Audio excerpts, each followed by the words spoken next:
So I've traveled to a few different places, and I've traveled to Thailand a couple times now.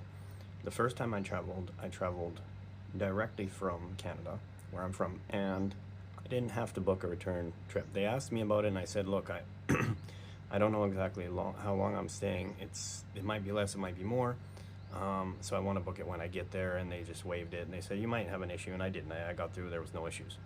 However, when I went from Vietnam to Thailand, I took a smaller airliner, and I spoke with the supervisor there, and the way that he explained it to me is because it's a smaller airliner, maybe because it's from Vietnam versus my other flight, which wasn't, that they put a requirement on that smaller airliner that you have to book a return ticket. And the airline's policy is that you have to book that return ticket in order to even check in to your flight out of Vietnam to Thailand.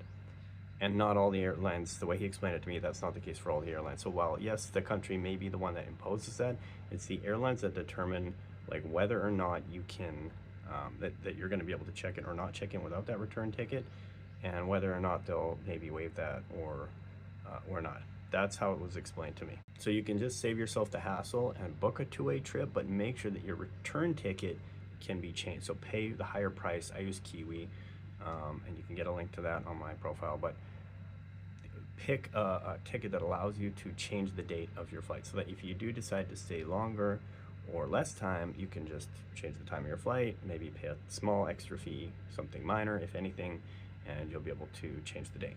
And that's probably going to be the best option, especially if it's like a multi airliner flight, you know, where you're taking different connecting flights because you're taking a longer trip, for example, Canada to Thailand or Canada to Vietnam.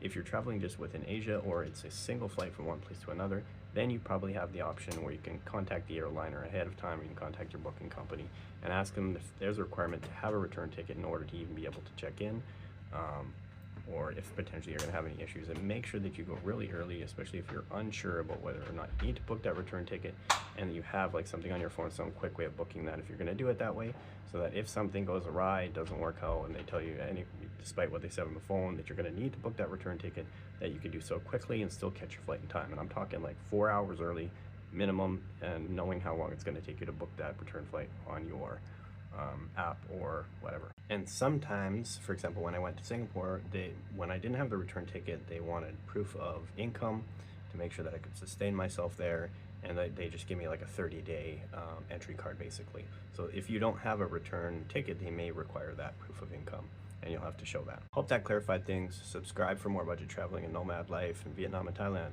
Take care.